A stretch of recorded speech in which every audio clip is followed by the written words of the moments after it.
بسم اللہ الرحمن الرحیم۔ السلام علیکم۔ اس ویڈیو میں ہم کتاب تفسیر ابن کثیر ضیاء القرآن کو آگے کنٹینیو کریں گے۔ اس سے پہلے اگر آپ نے سبسکرائب نہیں کیا تو سبسکرائب کر لیں اور بیل آئیکن پریس کر دیں۔ تو شروع کرتے ہیں۔ بسم اللہ الرحمن الرحیم۔ اللہ کے نام سے شروع کرتا ہوں جو بہت ہی مہربان اور ہمیشہ رحم فرمانے والا ہے۔ الف لام میم، حروف مقطعات جو کہ صورتوں کے شروع میں آئے ہیں، ان کے بارے میں علماء کرام کا اختلاف ہے۔ بعض کے نزدیک ان کے معنی صرف اللہ تعالیٰ کو ہی معلوم ہے، اس لیے وہ ان کی تفسیر نہیں کرتے۔ قرطبی نے اپنی تفسیر میں حضرات ابو بکر، عمر، عثمان، علی اور ابن مسعود رضی اللہ عنہم اجمعین سے یہی نقل کیا ہے۔ عامر شابی، سفیان ثوری، ربیع بن خثیم رحمہ اللہ کا قول بھی یہی ہے۔ ابو خاتم بن خبان نے بھی اسی کو اختیار کیا ہے۔ بعض مفسرین ان کی تفسیر بیان کرتے ہیں لیکن ان میں بھی اختلاف موجود ہے۔ عبد الرحمن بن زید بن اسلم کے نزدیک یہ صورتوں کے اسماء ہیں۔ ابو القاسم محمود بن عمر زمخشری اپنی تفسیر میں لکھتے ہیں کہ اکثر لوگوں کا اتفاق اسی پر ہے۔ سیبویہ سے بھی یہی منقول ہے۔ اس کی تائید صحیحین کی روایت سے بھی ہوتی ہے۔ حضرت ابو ہریرہ رضی اللہ عنہ فرماتے ہیں کہ رسول اللہ صلی اللہ علیہ وسلم جمعہ کے دن الف لام میم، سجدہ اور حل آتا علی الانسان صبح کی نماز میں پڑھا کرتے تھے۔ سفیان ثوری حضرت مجاہد سے روایت کرتے ہیں کہ الف لام میم، حامیم، الف لام میم صاد یہ سب صورتوں کی ابتدا ہے جن سے اللہ نے قرآن کریم کا آغاز فرمایا۔ انہی سے یہ قول بھی مروی ہے کہ الف لام میم قرآن کے اسماء میں سے ایک اسم ہے۔ قتادہ اور زید بن اسلم کا قول بھی یہی ہے۔ شاید اس قول کا مطلب بھی یہی ہے جو عبد الرحمن بن زید بن اسلم فرماتے ہیں۔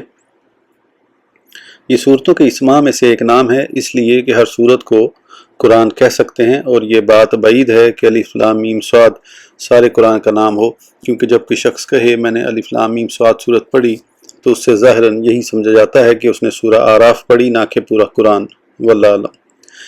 بعض مفسرین یہ کہتے ہیں کہ صورتوں کے آغاز میں یہ اللہ تعالیٰ کے اسماء ہیں۔ حضرت سالم بن عبداللہ، اسماعیل بن عبد الرحمن صدی کبیر سے بھی یہی مروی ہے۔ شعبہ کہتے ہیں کہ مجھے خبر ملی ہے کہ ابن عباس رضی اللہ عنہما سے روایت ہے کہ الف لام میم اسم اعظم ہے۔ ایک اور روایت میں ہے حامیم، طاسین اور الف لام میم یہ سب اسم اعظم ہیں۔ حضرت علی اور ابن عباس رضی اللہ عنہم سے یہی مروی ہے۔ ابن عباس رضی اللہ عنہما سے ایک روایت یہ بھی ہے کہ یہ قسم بھی ہے اور اللہ تعالیٰ کا نام بھی ہے۔ حضرت اکرمہ ابن عباس رضی اللہ عنہما سے نقل کرتے ہیں کہ اس کا معنی ہے ان اللہ عالم، یعنی میں سب سے زیادہ جاننے والا ہوں۔ حضرت سعید بن جبیر سے بھی یہی مروی ہے۔ حضرت ابن عباس، ابن مسعود رضی اللہ عنہم اور بعض دیگر صحابہ سے مروی ہے کہ الف لام میم یہ اللہ تعالیٰ کے ناموں کے حروف ہیں۔ حضرت ابو العالیہ سے مروی ہے کہ الف لام میم یہ 3 حروف 29 حروف میں سے ہیں جو تمام زبانوں میں آتے ہیں۔ ان میں سے ہر اسم اللہ تعالیٰ کے اسماء میں سے کسی نام کا آغاز ہے۔ ان کا ہر حرف اللہ کی نعمتوں اور اس کی بلا کا ہے، اور ہر اسم میں قوموں کی مدت اور ان کی اجل کا بیان ہے۔ حضرت عیسیٰ علیہ السلام کا قول ہے، تعجب ہے لوگ اس کے اسماء پر یقین رکھتے ہیں، اسی کا دیا ہوا رزق کھاتے ہیں، پھر کیسے کفر کرتے ہیں۔ الف سے مراد اللہ، لام سے لطیف اور میم سے مراد مجید ہے۔ پس الف کا مطلب اللہ کی نعمتیں، لام کا مطلب اس کا لطف و کرم، میم سے مراد اللہ تعالیٰ کی بزرگی ہے۔ الف 1 سال، لام 30 سال اور میم 40 سال ہے۔ یہ الفاظ ابو حاتم کے ہیں۔ ابن جریر نے بھی اسی طرح روایت کیا ہے، پھر ان سب میں تطبیق کی ہے اور یہ ثابت کیا ہے کہ ان میں ایسا اختلاف نہیں اور انہیں جمع کرنا ممکن ہے۔ یعنی ہو سکتا ہے کہ یہ صورتوں کے اسماء بھی ہوں اور اللہ تعالیٰ کے اسماء بھی، اور صورتوں کے شروع کے الفاظ بھی۔ ان میں سے ہر حرف اس کے اسماء میں سے کسی اسم یا صفات میں سے کسی صفت کی طرف اشارہ کر رہا ہو۔ جس طرح بہت سی صورتوں کا آغاز اللہ تعالیٰ کی حمد و تسبیح اور بزرگی کے ذکر کے ساتھ ہوا ہے، اور اس میں کوئی حرج نہیں کہ ایک ہی حرف اس کے اسماء میں سے کسی اسم یا صفات میں سے کسی صفت اور مدت وغیرہ پر دلالت کر رہا ہو، جیسا کہ حضرت ابو العالیہ سے مروی ہے، کیونکہ ایک ہی کلمہ کئی معنی کے لیے آتا رہتا ہے، جیسے لفظ امتن، اس کا اطلاق دین پر بھی ہوتا ہے، جیسے ارشاد باری تعالیٰ ہے انا وجدنا آباءنا علی امۃ، سورہ زخرف، ہم نے پایا اپنے باپ دادا کو ایک طریقے پر۔ اس سے مراد خدا کا اطاعت گزار بندہ لیا جاتا ہے، جیسے اللہ تعالیٰ کا ارشاد ہے انا ابراہیم کان امۃ قانتا للہ حنیفا ولم یک من المشرکین، سورہ نحل۔ ابراہیم ایک مرد کامل تھے، اللہ تعالیٰ کے مطیع تھے، یکسوئی سے حق کی طرف مائل تھے اور وہ بالکل مشرکوں سے نہ تھے۔ اس کا ایک معنی جماعت بھی ہوتا ہے۔ وَجَعَلَ عَلَيْهِ أُمَّةً مِّنَ النَّاسِ يَسْقُونَ، سورہ قصص۔ تو دیکھا کہ وہاں پر لوگوں کا ایک انبوا ہے جو اپنے مویشیوں کو پانی پلا رہا ہے۔ ایک اور جگہ ارشاد ہوتا ہے وَلَقَدْ بَعَثْنَا فِي كُلِّ أُمَّةٍ رَسُولًا، سورہ نحل۔ اور ہم نے بھیجا ہر امت میں ایک رسول۔ بعض اوقات اس سے مراد وقت بھی لیا جاتا ہے۔ ارشاد ربانی ہے وَقَالَ الَّذِي نَجَا مِنْهُمَا وَادَّكَرَ بَعْدَ أُمَّةٍ، سورہ یوسف۔ اور اس وقت بولا وہ شخص جو بچ گیا تھا ان دو قیدیوں سے، اور اب اسے یاد آئی یوسف کی ایک عرصے کے بعد۔ ای بعد حین علی اصح القولین، یہ اس کلام کا خلاصہ ہے، لیکن یہ اس طرح نہیں جیسے ابو العالیہ سے مذکور ہے۔ ان کا خیال ہے کہ ایک لفظ بیک وقت متعدد معنی کے لیے استعمال ہوتا ہے۔ لفظ امت اور اس طرح کے دیگر الفاظ کو اصطلاح میں الفاظ مشترکہ کا نام دیا جاتا ہے۔ قرآن کریم میں ہر جگہ ان کے معنی ایک ہی ہوتے ہیں جو عبارت کے سیاق و سباق سے معلوم ہوتے ہیں۔ ایک ہی جگہ تمام معنی مراد لینے کے بارے میں علماء کرام کا اختلاف ہے، اس کی تفصیل ہمارے موضوع سے خارج ہے، واللہ عالم۔ پھر لفظ امت سیاق کلام میں تمام معنی پر وضع کے اعتبار سے دلالت کرتا ہے، لیکن ایک حرف کی دلالت ایک ایسے نام پر ممکن ہے کہ وہ دوسرے ایسے نام پر بھی دلالت کرتا ہو، اور ایک کو دوسرے پر کوئی فضیلت نہ ہو، نہ تو مقدر ماننے سے، نہ وضع کے اعتبار سے، اور نہ ہی کسی دوسرے لحاظ سے۔ یہ بات علمی طور پر نہیں سمجھی جا سکتی۔ یہ مسئلہ مختلفیہ ہے اور اس میں کوئی اجماع نہیں کہ اس کے بموجب فیصلہ دیا جائے۔ اب عرب شعراء کے بعض اشعار جو بطور دلیل پیش کیے جاتے ہیں کہ کلمے کو بیان کرنے کے لیے صرف اس کا پہلا حرف بول دیتے ہیں، یہ ٹھیک ہے، لیکن ان اشعار میں خود ایسی عبارت ہوتی ہے جو اس پر دلالت کرتی ہے کہ ایک حروف کے بولتے ہی پورا کلمہ سمجھ میں آ جاتا ہے، لیکن یہ صورت اس کے برعکس ہے۔ ابن جریر کا قول ہے کہ گویا اس کی مراد ہے اذا یفعلوا کذا و کذا، تو اس نے یفعلوا کی صرف یا پر اکتفا کر لیا۔ ایک دوسرے شاعر کا قول ہے، وہ یہ کہنا چاہتا ہے ان شروا فشروا ولا اريد الشر الا ان تشاء، اس نے دو کلموں کی جگہ فا اور تا پر اکتفا کر لیا، لیکن یہ بات سیاق کلام سے بھی ظاہر ہے، واللہ عالم۔ قرطبی لکھتے ہیں ایک حدیث میں ہے من اعان علی قتل مسلم بشطر کلمات، جو شخص مسلمان کے قتل میں مدد کرے اگرچہ آدھے کلمے کے ساتھ ہو۔ حضرت سفیان فرماتے ہیں کہ اقتل کی جگہ صرف اک کہہ دے۔ مجاہد کہتے ہیں کہ صورتوں کے شروع میں جو یہ حروف ہیں قاف صاد ہا میم تا سین میم الف لام را، یہ سب حروف تہجی ہیں۔ بعض عربی دان کہتے ہیں یہ تمام 28 حروف تہجی سے ہیں۔ بعض کا ذکر کر کے بعض کو چھوڑ دیا ہے، جیسے کوئی شخص یہ کہے کہ میرا بیٹا الف بے تا سا لکھتا ہے تو اس کا مطلب یہ ہوتا ہے کہ تمام 28 حروف لکھتا ہے، لیکن ابتدائی چند حروف کو ذکر کر کے باقی کو چھوڑ دیا۔ یہ ابن جریر نے بیان کیا ہے۔ میری رائے یعنی مقرر کو حذف کرنے کے بعد ہم یہ کہتے ہیں کہ صورتوں کے شروع میں کل 14 حروف آئے ہیں، اور وہ یہ ہیں الف لام میم صاد را کاف ہا یا عین تا سین ہا کاف نون، یہ سب اس کلمے میں جمع ہیں۔ نون صاد حکیم کاتے لاہو سر، تعداد کے لحاظ سے یہ 14 حروف ہیں، اور جملہ حروف چونکہ 28 بنتے ہیں اس لیے یہ نصف ہوئے۔ جو حروف بیان کیے گئے ہیں وہ ان حروف سے افضل ہیں جو بیان نہیں کیے گئے، یہ صنعت تصریف ہے۔ زمخشری کا قول ہے کہ یہ 14 حروف کی درجہ ذیل اصناف پر مشتمل ہیں: مخموسہ، مجہورہ، رخوہ، شدیدہ، مطبقہ، مفتوحہ، مستعلیہ، منخفضہ اور حروف قلقلہ۔ ان سب کو باتفصیل ذکر کرنے کے بعد وہ لکھتے ہیں پاک ہے وہ ذات کہ ہر چیز میں اس کی حکمت پنہاں ہے۔ حروف کی اکثر اجناس کا اس میں ذکر آ گیا ہے، اور آپ کے علم میں ہے کہ اکثر شے کل کے قائم مقام ہوتی ہے۔ بعض مفسرین نے یہاں لکھا ہے کہ اس میں کوئی شک نہیں کہ یہ حروف اللہ تبارک و تعالیٰ نے بے فائدہ اور بلا معنی ذکر نہیں کیے۔ بعض جاہل لوگ کہتے ہیں کہ سیرے سے ان حروف کا کوئی معنی ہی نہیں، وہ بالکل خطا پر ہیں۔ یہ واضح ہو چکا ہے کہ ان کا کوئی نہ کوئی مفہوم ضرور ہے۔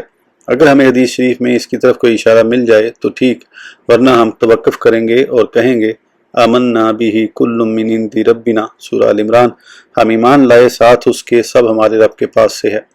علماء کا اس میں کافی اختلاف ہے، جسے کسی قول کی دلیل مل جائے اس پر اس کی اتباع لازم ہے، ورنہ توقف کریں گے یہاں تک کہ بات واضح ہو جائے۔ ان کے معنی سے قطع نظر ان حروف کے صورتوں کے اوائل میں لانے کی حکمت کیا ہے؟ بعض نے کہا ہے کہ یہ اس لیے لائے گئے ہیں تاکہ ان کے ساتھ صورتوں کے اوائل کا علم ہو جائے۔ ابن جریر نے یہی ذکر کیا ہے، لیکن یہ توجیہ ضعیف ہے کیونکہ ان کے بغیر بھی صورتوں کی علیحدگی کا علم ہو جاتا ہے۔ جن صورتوں کے شروع میں یہ حروف نہیں، کیا ان کے فاصلوں کا علم نہیں؟ پھر جب صورتوں کے شروع میں بسم اللہ لکھی اور پڑھی جاتی ہے تو صورت کا خاتمہ یا آغاز معلوم ہو جاتا ہے۔ ابن جریر نے اس کی ایک حکمت یہ بیان کی ہے کہ یہ حروف صورتوں کے شروع میں مشرکین کو سنانے کے لیے لائے گئے ہیں، چونکہ وہ اس سے اعراض کرتے تھے، لہذا یہ حروف اس لیے لائے گئے تاکہ جب وہ متوجہ ہو جائیں تو پھر تلاوت کا آغاز ہو۔ یہ بھی ضعیف ہے، اس لیے کہ اگر ایسا ہوتا تو یہ تمام صورتوں کے شروع میں آتے، حالانکہ ایسا نہیں۔ پھر جب کبھی مشرکین سے کلام شروع ہو تو یہی حروف ہونے چاہیے تھے، نہ کہ صرف صورتوں کے شروع میں یہ الفاظ ہوں۔ پھر یہ صورت اور اس کے بعد والی صورت بقرہ اور آل عمران مدنی ہیں، ان میں مشرکین کو خطاب ہے ہی نہیں، اس لیے یہ توجیہ بھی ضعیف قرار پائی۔ بعض مفسرین کا قول ہے کہ صورتوں کے شروع میں ان حروف کا لانا اعجاز قرآنی کی ایک صورت ہے، اس کا مقابلہ کرنے سے تمام مخلوق عاجز ہے۔ باوجود یہ کہ یہ حروف بھی روزمرہ کے استعمال کے حروف سے ترتیب دیے گئے ہیں۔ رازی نے اپنی تفسیر میں مبرد اور محققین کی ایک جماعت کی یہی رائے نقل کی ہے۔ قرطبی نے فرا اور قطرب سے یہی نقل کیا ہے۔ زمخشری نے کشاف میں ذکر کیا ہے اور اس کی تائید کی ہے۔ ابن تیمیہ اور حافظ مزی کی یہی رائے ہے۔ زمخشری کہتے ہیں یہی وجہ ہے کہ تمام حروف اکٹھے قرآن کی ابتدا میں نہیں آئے۔ ان حروف کو بار بار لانے کی وجہ مشرکین کو بار بار چیلنج دینا اور انہیں خاموش کرانا ہے، جس طرح بہت سے قصص و واقعات میں ہوا ہے۔ بعض مقامات پر واضح الفاظ میں ان کو چیلنج دیا گیا ہے، کبھی صرف ایک حرف ذکر کر کے جیسے صاد، نون، کبھی دو حرف ذکر کر کے جیسے ہا میم، اور کبھی تین حروف کے ساتھ جیسے الف لام میم، کبھی چار سے الف لام میم را، الف لام میم صاد، اور کبھی پانچ سے جیسے کاف ہا یا عین صاد، ہا میم عین سین کاف۔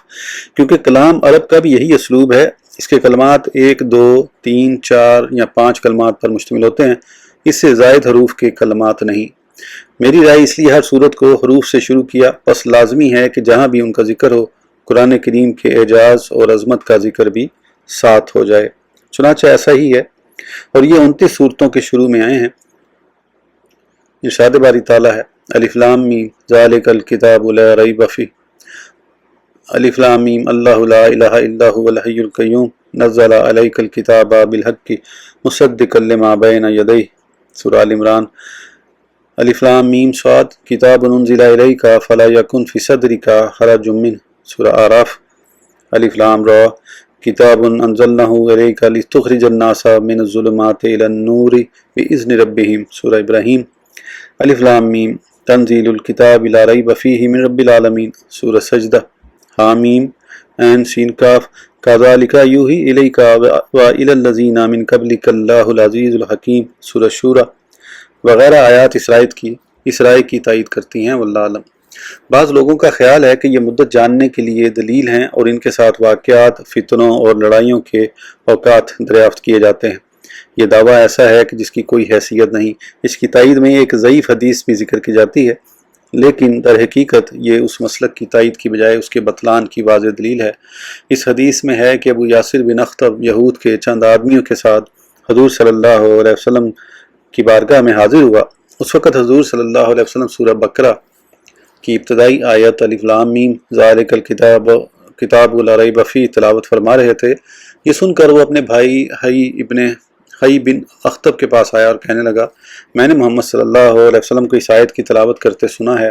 اس نے پوچھا کیا تم نے خود سنا؟ اس نے کہا ہاں۔ یہ سن کر حی ابن اخطب ان سب یہودیوں کو لے کر حضور صلی اللہ علیہ وسلم کی بارگاہ میں آتا ہے اور کہتا ہے کیا یہ سچ ہے کہ آپ اس آیت کو پڑھ کر سنا رہے تھے؟ آپ صلی اللہ علیہ وسلم نے فرمایا ہاں یہ سچ ہے۔ انہوں نے کہا کیا جبریل یہ آیت لے کر آپ کے پاس آئے ہیں؟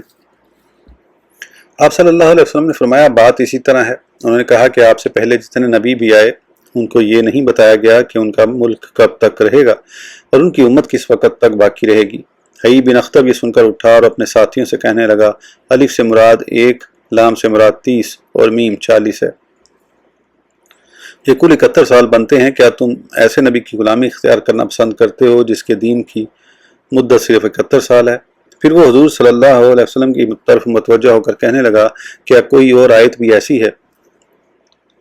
آپ صلی اللہ علیہ وسلم نے فرمایا ہاں، الف لام میم صاد۔ وہ کہنے لگا یہ بڑی بھاری اور لمبی ہے، الف سے مراد 1، لام 30 اور میم 40 اور صاد 90 ہے، یہ 141 سال بنے۔ کہنے لگا اے محمد صلی اللہ علیہ وسلم کیا اس کے علاوہ کوئی اور بھی آیت ہے؟ آپ صلی اللہ علیہ وسلم نے فرمایا ہاں۔ کہنے لگا وہ کیا؟ آپ نے فرمایا الف لام را۔ وہ کہنے لگا یہ بھی بہت بھاری ہے اور لمبی ہے، الف سے مراد 1، لام سے 30 اور را سے مراد 200 ہیں، یہ کل 231 سال بنے۔ اے محمد کیا اس کے علاوہ کچھ اور بھی ہے؟ آپ نے فرمایا ہاں۔ وہ پوچھنے لگا کون سی آیت؟ آپ صلی اللہ علیہ وسلم نے فرمایا الف لام میم را۔ کہنے لگا یہ تو اس سے بھی لمبی ہے، الف 1، لام 30، میم 40 اور را 200، یہ 271 سال بنے۔ پھر کہنے لگا اے محمد صلی اللہ علیہ وسلم آپ کا معاملہ ہم پر مخفی ہو گیا ہے، ہمیں یہ علم نہیں کہ آپ کو زیادہ عطا کیا گیا ہے یا کم۔ پھر کہنے لگا لوگوں اٹھو چلیں۔ ابو یاسر نے اپنے بھائی اور دوسرے یہودی علماء سے کہا کہ عجب کہ محمد صلی اللہ علیہ وسلم کو یہ ساری مدت عطا کی گئی ہو، 71 سال، 131، 231 اور 271، یہ کل 704 سال بنتے ہیں۔ وہ کہنے لگا اس کا معاملہ ہم پر مخفی ہو گیا ہے، بعض لوگوں کا خیال ہے کہ یہ آیتیں انہی لوگوں کے حق میں نازل ہوئیں، هو الذی انزل علیک الکتاب منہ آیات محکمات ہن ام الکتاب و اخر متشابہات، سورہ آل عمران۔ وہی ہے جس نے نازل فرمائی آپ پر کتاب، اس کی کچھ آیتیں محکم ہیں، وہی کتاب کی اصل ہیں، اور دوسری آیتیں متشابہ ہیں۔ اس حدیث کے راوی صاحب مغازی محمد بن اسحاق ہیں اور اس کا مدار محمد بن صائب کلبی پر ہے۔ وہ جس روایت کو اکیلے بیان کریں قابل قبول نہیں، پھر اگر اس مذہب کو صحیح مان لیا جائے اور ہر ایسے حرف کے عدد نکالے جائیں تو جن 14 حروف کو ہم نے بیان کیا شمار کیا جائے تو یہ بہت بڑی مدت بن جائے گی، اور اگر مقرر حروف کو بھی ساتھ شامل کر لیا جائے تو یہ مدت اس سے کہیں بڑھ جائے گی۔ اس ویڈیو کے لیے اتنا ہی، پھر انشاءاللہ اگلی ویڈیو میں آگے کنٹینیو کریں گے۔ اس وقت تک کے لیے اجازت دیجیے، سبسکرائب کرنا نہ بھولیں۔ اللہ حافظ۔